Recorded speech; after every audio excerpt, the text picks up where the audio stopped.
आइए सुनते हैं नाग पंचमी व्रत की कथा। तो बोलिए प्रेम से नाग देवता की जय, भगवान विष्णु की जय, भगवान भोलेनाथ की जय। बहुत समय पहले की बात है कि प्राचीन काल में एक सेठ जी थे जिनका की 7 पुत्र था। 7 के विवाह हो चुके थे। सबसे छोटा पुत्र की पत्नी श्रेष्ठ चरित्र की विदुषी और सुशील थी, परंतु उसका भाई नहीं था।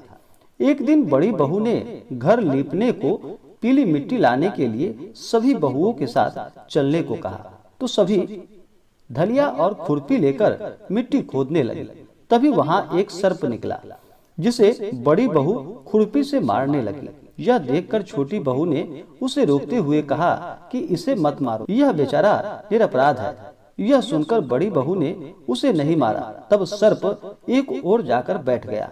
तब छोटी बहू ने उससे कहा कि मैं अभी लौटकर आती हूँ, तुम यहाँ से जाना मत। यह कहकर वह सबके साथ मिट्टी लेकर घर चली गई और वहाँ कामकाज में फंसकर सर्प से जो वादा किया था वह भूल गई। उसे दूसरे दिन जब वह बात याद आई तो सबको साथ लेकर वहाँ पहुँची और सर्प को उस स्थान पर बैठा देखकर बोली कि सर्प भैया नमस्कार।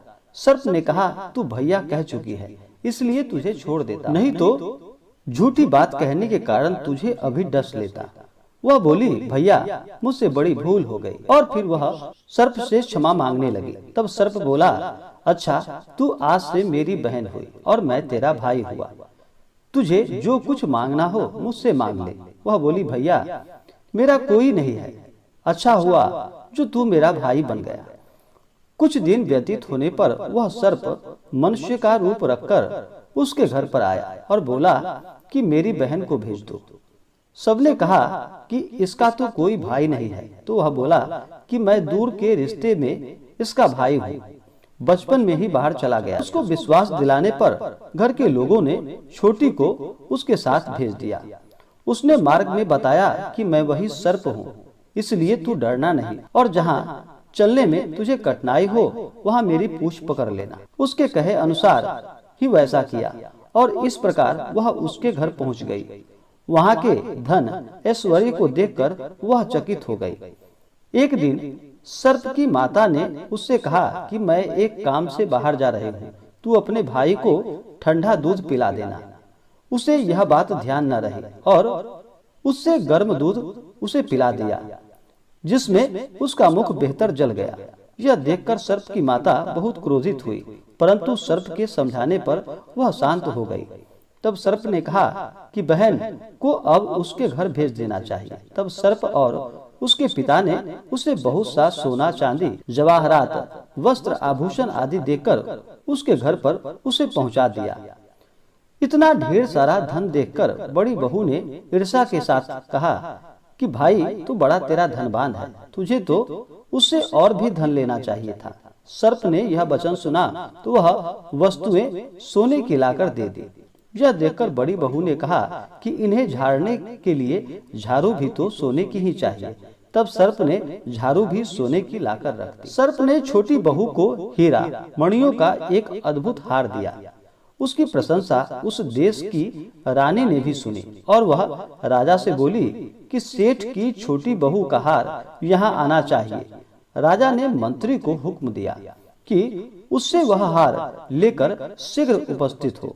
मंत्री ने सेठ जी से जाकर कहा कि महारानी जी छोटी बहू का हार पहनेंगी, वह उससे लेकर मुझे दे दो। सेठ जी ने डर के कारण छोटी बहू से हार मंगवाकर दे दिया। छोटी बहू को यह बात बहुत बुरी लगी। उसने अपने सर्प भाई को याद किया और आने पर प्रार्थना की कि भैया रानी ने हार मेरा छीन लिया है, तुम कुछ ऐसा करो कि जब वह हार उसके गले में रहे तब तक के लिए वह सर्प बन जाए, और जब वह मुझे लौटा दे तब हीरो और मणियों का हो जाए। सर्प ने ठीक वैसा ही किया। जैसे ही रानी ने हार पहना वैसे ही वह सर्प बन गया। यह देखकर रानी चीख पड़ी और रोने लगी। यह देखकर राजा ने सेठ के पास खबर भेजी कि छोटी बहू को तुरंत भेजो। सेठ जी डर गए कि राजा न जाने आखिर क्या करेगा। वे स्वयं छोटी बहू को साथ लेकर उपस्थित हुए। राजा ने छोटी बहू से पूछा कि तूने क्या जादू किया है, मैं तुझे दंड दूंगी। छोटी बहू बोली कि हे राजन, इस दृष्टता के लिए मुझे क्षमा कीजिए। यह हार ही ऐसा है कि मेरे गले में हीरो और मणियों का रहता है और दूसरे के गले में सर्प बन जाता है। यह सुनकर राजा ने वह सर्प बना हार उसे देकर कहा कि अभी पहनकर दिखाओ। छोटी बहू ने जैसे ही उसे पहना वैसे ही हीरो और मणियों का हार हो गया। यह देखकर राजा को उसकी बात का विश्वास हो गया और उसने प्रसन्न होकर उसे बहुत सी मुद्राएं पुरस्कार स्वरूप दी। राजा ने वह पुरस्कार दिया था वह सभी को लेकर घर लौट आई। उसके धन को देखकर बड़ी बहू ने ईर्ष्या के कारण उसके पति को सिखाया कि छोटी बहू के पास कहीं से धन आया है।